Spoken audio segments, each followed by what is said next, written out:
Riavako malala ho tompo, mbola ho ampitombona ho aminareo ny fahasoavana sy ny fiadanana avy amin'Andriamanitra ray sy Jesosy Kristy tompontsika. Amen. Ny lohahevitra hampanjinitsika indray amin'izao fiandohan'ny herinandro zao riavana dia ny hoe miasa mikendry ny zava-miafin'i Kristy. Miasa mikendry ny zava-miafin'i Kristy. Hitantsika izany ao amin'ny mofinainantsika anio Kolosianina 4:2 ny andininy voalohany hatramin'ny andininy 5. Miasa mikendry ny zava-miafin'i Kristy. Taratasy nosoratan'ny apôstôly Paoly ho an'ny fiangonana tany Kolosia sy ho an'ny fiangonana tany Laodikia. Ity taratasy ity fonizy tany Atranomaizina fahizay. Nalaza mantsy fa mandeha amin'ny fampianaran-diso anjakan'ny fampianarana hafahafa ny fiangonana. Tô mivona, tô mivily lalana, dia nanoratra izao epistily izao ny apôstôly Paoly hamerina azy amin'ny lalan'ny fahamarinana marina. Ndreo tô hita tao anatin'ny fiangonana fa misy olona nanasongadina loatra na niantehatra loatra tamin'ny lalàn'ny Mosesy makasika ny amin'ny fihinanana ny fisotroana, ny amin'ny famorana sy ny sabata. Tatsika izany ao amin'ny toko 2 ihany rehefa toizantsika ity vaky-teny ity. Fa misy kosa kajon'olona izay tona mpiatra ny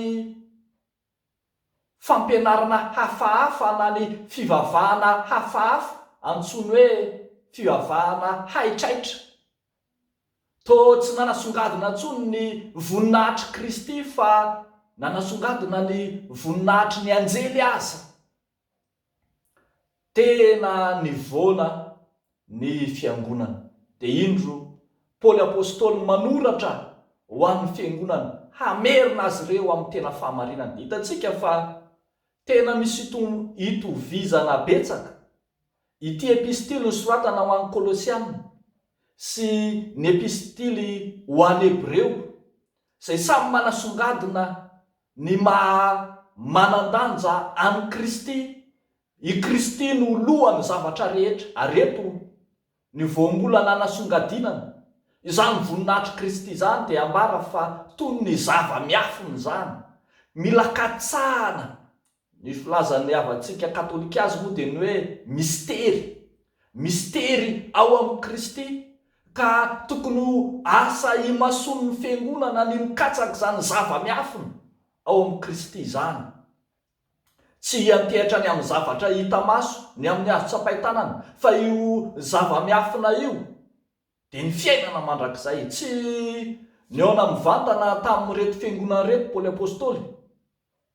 Manana faniriana ihany izy hoe mbola isy fotoana ionitsika, nefa kely ny finoana satria tadio tsara fa figadrana na tranomaizina faharoa tamin'ny Roma zao nazo amin'ny Paoly zao.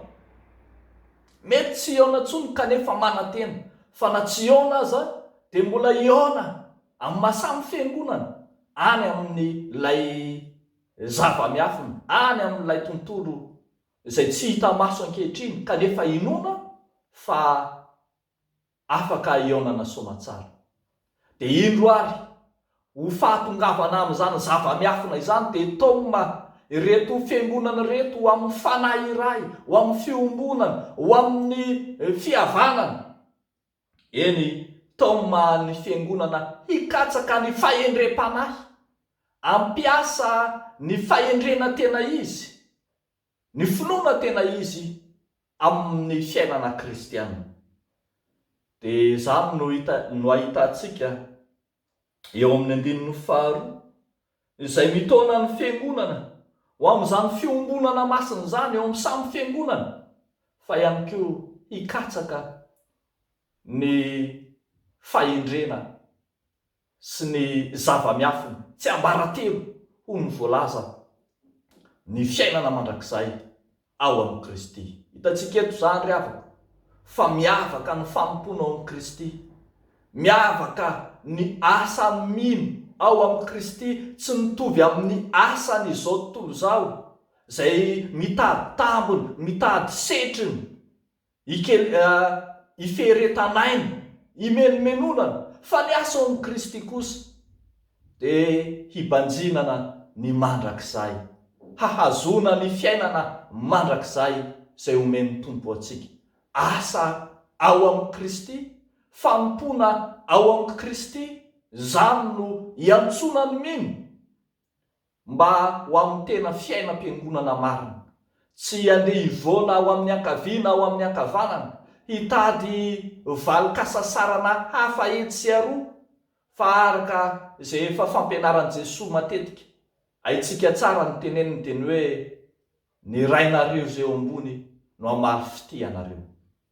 Mahereza ry havako, mahereza miasa ho an'Andriamanitra, mahereza miasa ny asan'Andriamanitra, mahereza miasa mibanjina ny zava-miafin'ny Kristy, dia le fiainana mandrakizay no banjintsika ety an-tany ovantanina rahatrizay.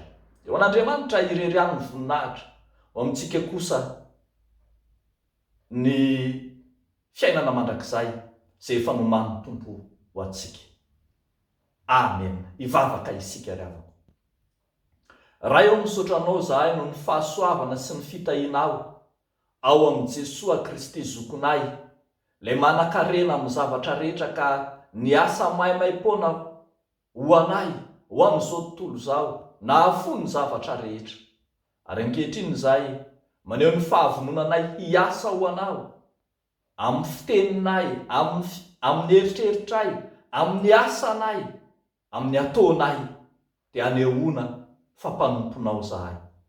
Amin'ity anio ity zay dia mahatsiaro-bavaka manokana atombotra ny synôda lehibe fahasivy-ambin'ny-folo amin'ny FJKM zay atao any Asambava amin'ny tompo, mivavaka manokana izay ho an'ireo mpanomponao zay eny an-dalana mamono zany toerana izany, lavitra ny lalana Jesosy, kanefa mangataka ny fitantananao zahay. Mivavaka izahay ho an'ireo zay fivoriana tanterahana mba ho tontosa araka ny sitraponao. Anao ny fiangonana, ianao ny lohan'ny fiangonana, ianao ny nanorina ny fiangonana, ka ny sitraponao ho tanterahanao amin'ny fiangonana. Amin'ny anaran'i Jesosy Kristy lohan'ny fiangonana, nanaovanay izany mivavaka izany. Amen.